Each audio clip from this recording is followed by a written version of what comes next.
Sensitive content হিসাবে YouTube সর্বদা যে সকল পলিসির কথা বলে আছে সে সকল পলিসিগুলো ছিল nudity and sexual content policy, thumbnail policy, child safety policy, suicide and self harm policy আর ভালগার ল্যাঙ্গুয়েজ পলিসি।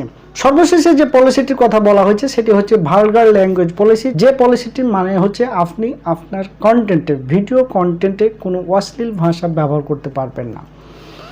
কিন্তু এই ধারাবাহিকতায় অনেক কন্টেন্ট ক্রিয়েটর তাদের কন্টেন্টে সর্বদাই এই পলিসিকে মেনটেন করেই কিন্তু আপলোড করত। কিন্তু ইউটিউব অথরিটি রিসেন্টলি যে আপডেটটি নিয়ে আসতে যাচ্ছে তাতে অনেক কন্টেন্ট ক্রিয়েটর হতাশায় ভুগছে বা হতাশাপূর্ণ শব্দ উচ্চারণ করছেন। ইউটিউবের এই নতুন আপডেটটি হচ্ছে আপনার কন্টেন্টে আপনি এই অশ্লীল ভাষা ব্যবহার করতে পারবেন, অর্থাৎ স্ল্যাং ওয়ার্ডস ব্যবহার করেও কিন্তু আপনার ভিডিওটিকে মনিটাইজেশনের জন্য যোগ্য করে তুলবেন। এটি ইউটিউব কেন করলো বা কী কারণে করেছে সেটা হয়তো অনেকেই বুঝে ফেলেছেন। যারা প্রফেশনাল কন্টেন্ট ক্রিয়েটর তাদের অনেকেই এই পলিসির কারণে ব্যথিত হয়েছেন। ইউটিউব অথরিটির এই পলিসি দেখে অনেক কন্টেন্ট ক্রিয়েটর হতভম্ব হয়েছেন, কারণ এই পলিসির ক্ষেত্রে একটা বিশেষ যে কারণ লক্ষ্য করা যায় যে ইউটিউব প্ল্যাটফর্ম শুধু এন্টারটেনমেন্ট একটি প্ল্যাটফর্ম নয়, এখানে এডুকেশনাল প্ল্যাটফর্ম হিসাবেও অনেকেই ইউজ করে থাকে আর বিভিন্ন কন্টেন্ট ক্রিয়েটর এখানে কাজ করে থাকে। তবে যারা প্রফেশনালি কন্টেন্ট প্রোভাইড করে থাকেন তারা কিন্তু এডুকেশনাল পারপাসেই কিন্তু কন্টেন্টগুলো প্রোভাইড করে থাকেন।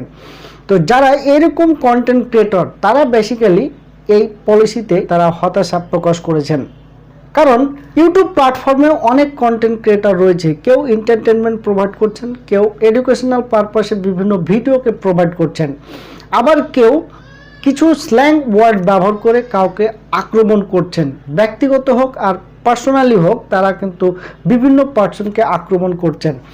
তো এই ক্ষেত্রে ইউটিউব অথরিটি যে পলিসিটা দিয়েছিল কি ভালগার ল্যাঙ্গুয়েজ পলিসি, এই পলিসির ক্ষেত্রে তারা বিভিন্ন প্রকার স্ট্রাইক খেত অথবা ইউটিউব অথরিটি তাদেরকে টার্মিনেট করে ফেলতো। কিন্তু ইউটিউব এখন যে পলিসিটি নিয়ে আসতে যাচ্ছে তাতে ওই সকল কন্টেন্ট ক্রিয়েটর তারা বিভিন্ন প্রকার স্ল্যাং ওয়ার্ড ব্যবহার করে একজন কন্টেন্ট ক্রিয়েটরকে বা একজন অডিয়েন্সকে বিভিন্ন প্রকার আক্রমণাত্মক ভাষা বা অশ্লীল ভাষা ব্যবহার করতে পারবে। আর এই ভাষাগুলো ব্যবহার করে তারা অলরেডি চ্যানেলগুলোকে মনিটাইজ করে নেবেন। অ্যাকচুয়াল বিষয় হচ্ছে কি, মানুষ অশ্লীল কিছু কথা শুনতে পছন্দ করে, এটা ন্যাচারালগত একটা ব্যাপার। অনেক কন্টেন্ট ক্রিয়েটর যারা অশ্লীল ভাষা ব্যবহার করছেন, যেমন কিছুদিন আগে আমি ইন্ডিয়ার একজন রুদ্র রায় নামে একজন কন্টেন্ট ক্রিয়েটরকে দেখেছিলাম। তিনি ম্যাক্সিমাম সময় ইন্ডিয়ার যে কলকাতার পলিটিশিয়ানদের অশ্লীল ভাষায় কথা বলতেন, কিন্তু তার ভিউয়ার সংখ্যা বা তার চ্যানেলটার সাবস্ক্রাইব সংখ্যা অত্যন্ত বেশি ছিল, অর্থাৎ মানুষ তার স্ল্যাং ওয়ার্ডগুলোকেই শুনতে বেশি ভালোবাসত।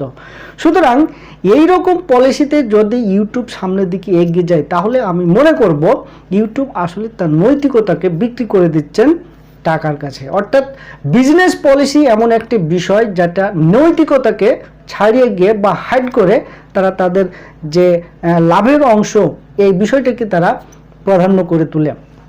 তো ইউটিউব সেটাই করতেছেন। তো এক্ষেত্রে অনেক কন্টেন্ট ক্রিয়েটর হতাশা প্রকাশ করলেও অডিয়েন্স ব্যাপারটিকে কিভাবে দেখছেন বা অডিয়েন্স এই প্ল্যাটফর্মকে কিভাবে দেখবেন তা সময় বলে দিবে।